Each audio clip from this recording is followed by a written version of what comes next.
역대하 28장 말씀을 봅니다. 유다왕 요담이 하나님의 성전을 멀리하는 그렇지만 하나님 앞에서 그래도 정직한 삶을 살다가 은혜 가운데 죽고 오늘 본문에 그의 아들 아하스가 왕이 됩니다. 1절 말씀에 16년 다스렸지만 다윗과 같이 아니하였다. 여호와 보시기에 정직하지 아니하였다 라고 기록을 하고 있습니다.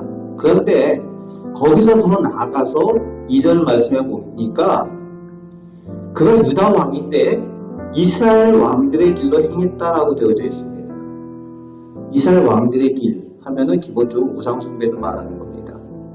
바알을 부어 만들고 3절 말씀에 보니까 하나님께서 가증히 여기시는 이방신들의 그 섬기는 일들 중에 자녀를 불살라 제사하는 인신공양까지 하는 그런 모습들이 나오고 있습니다. 그리고 4절 말씀에는 산당과 작은 산 그리고 모든 푸른 나무 아래서 제사하고 분향했다라고 되어져 있습니다. 하나님의 나라인 유다를 완전히 우상 나라로 만드는 이 아하스의 모습이 나오고 있습니다.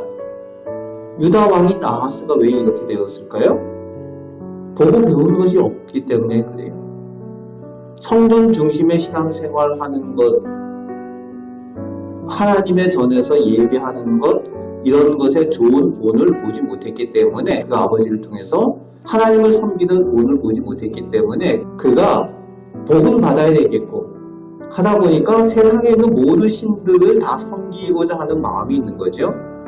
그러다 보니까 하나님 빼고 다른 신들을 다 가져다가 섬기는 그런 모습을 볼 수가 있습니다. 그런데 하나님만 또 섬기지 않아요. 이런 상황에서 하나님을 섬길 수도 없는 거겠죠? 그래서 이 모든 우상을 섬기는 이유 때문에 5절 말씀에 그러므로 하고 시작을 하고 있습니다. 하나님께서 아람 왕의 손에 넘겼다라고 되어져 있어요. 그래서 아람 왕이 와서 포로로 다 끌고 갔다는 거죠. 그리고 또 북이스라엘 왕이 내려와서 북이스라엘 왕의 손에 넘겨서 살육하게 하셨다라고 기록을 하고 있습니다. 그래서 6절, 7절 말씀에 보면은 그 백성들이, 용사들이 죽임을 당하는 모습들이 나오고 있습니다. 누구 때문에요? 이 아하스 왕 때문에. 지도자를 잘못 만나니까 백성들이 죽임을 당하고 백성들이 이 고통을 당하고 저주 가운데 임하게 되는 거죠. 하나님의 복을 받았던 유다가 지금 저주를 경험하는 나라가 되어져 버렸습니다. 그런데 8절부터 15절까지 말씀을 보면은 특이한 내용이 나오죠. 유다가 하나님의 징계를 받아서 북이스라엘의 그의 형제들이 유다에게 와서 노력을 하는 거예요. 그들을 치고. 그래서 20만 명을 포로로 끌고 가고 노력을 해서 그 탈취물을 가지고 사마리아로 돌아가게 되는데 그 북이스라엘에 하나님의 선지자가 있어서 그 하나님의 선지자 오뎃을 통해서 하나님의 마음을 전하고 있습니다. 하나님께서는 그 왕 때문에 징계는 하지만 하나님 마음은 그 형제들을 치고 한 가족이고 한 민족이 되는 유다를 이스라엘이 가서 치는 것을 하나님께서 기뻐하지 않으신다는 그 마음을 전하게 되는 거죠. 한민족이라는 겁니다. 형제를 죽이고 포로로 잡는 것을 하나님께서 기뻐하지 아니하시는 범죄라는 거예요. 그것을 하나님의 선지자가 가서 전하게 됩니다. 그러면서 하나님의 진노가 임박하였다라고 전하고 있습니다. 하나님의 그 징계 채찍으로 사용되긴 하지만 그 징계 채찍으로 사용되었다고 그가 가지고 있는 악함과 잘못한 것을 하나님께서는 또 반드시 갚으신다는 거예요. 아수르나 바벨론을 통해서 그 이스라엘을 징계하기 위해서 그 채찍으로 사용하시지만 하나님께서는 그 아수르와 바벨론을 반드시 징계하신다는 거죠.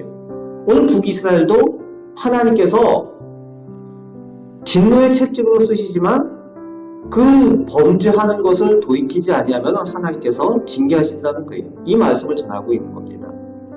그 말씀을 전하게 될 때에 13절 말씀 보니까 그 북이스라엘의 에브라임의 현명한 지도자들이 나왔습니다. 현명한 지도자들이 있었어요. 그래서 그들이 하나님의 말씀에 귀를 기울입니다. 그리고 그 전쟁에서 돌아오는 사람들이 그 성에 들어오기 전에 나가서 그들이 성에 들어오지 못하게 합니다.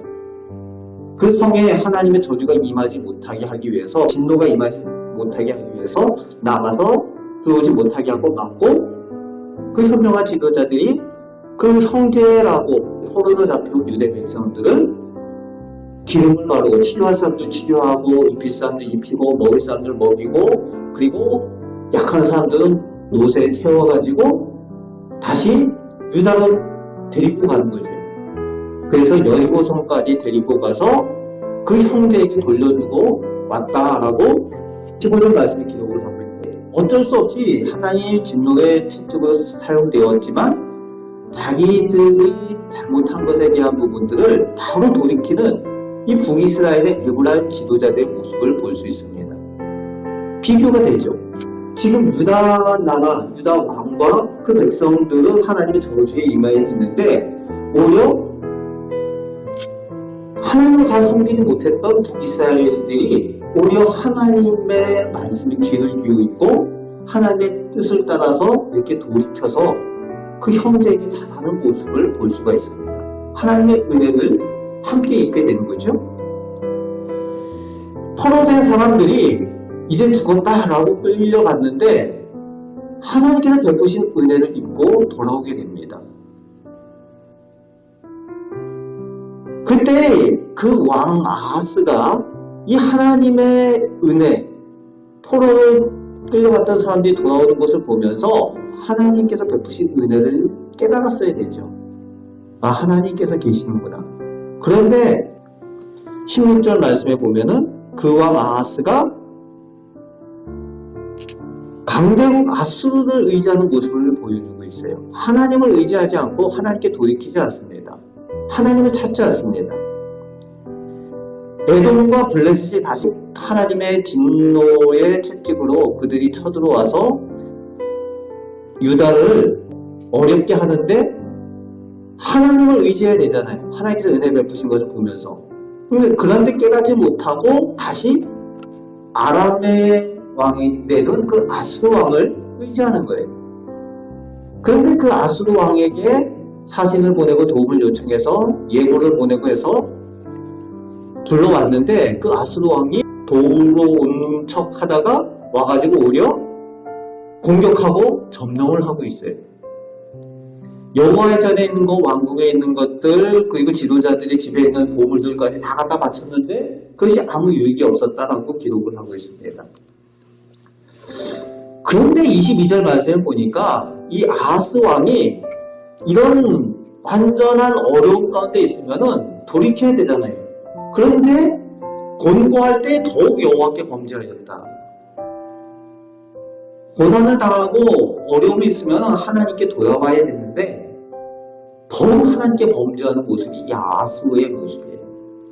그러면서 하는 모습이 뭔가 하면 23절에 보니까 자기를 친 다메섹 왕이 세니까 그 센 신에게 나도 제사하고 절하면은 자기 편이 되어줄 거라는 생각을, 그런 착각을 하면서 거기다가 제사를 하는 거예요.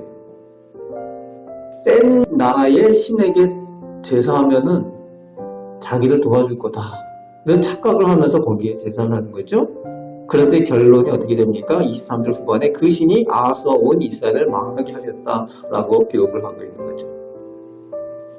그런 악한 모습들에 대해서 24절부터 26절까지 그의 인생의 모습을 정리를 하고 있습니다. 한 일이 오직 하나님을 진노케 하는 일, 그래서 하나님의 저주를 받은 일밖에 한 일이 없다라고 그의 왕의 16년간의 기록을 정리하고 있습니다. 오늘 본문을 통해서 우리가 기억해야 되는 것은 하나님께서는 깨닫게 하시고 기회를 주신다는 거예요. 은혜를 주신다는 겁니다.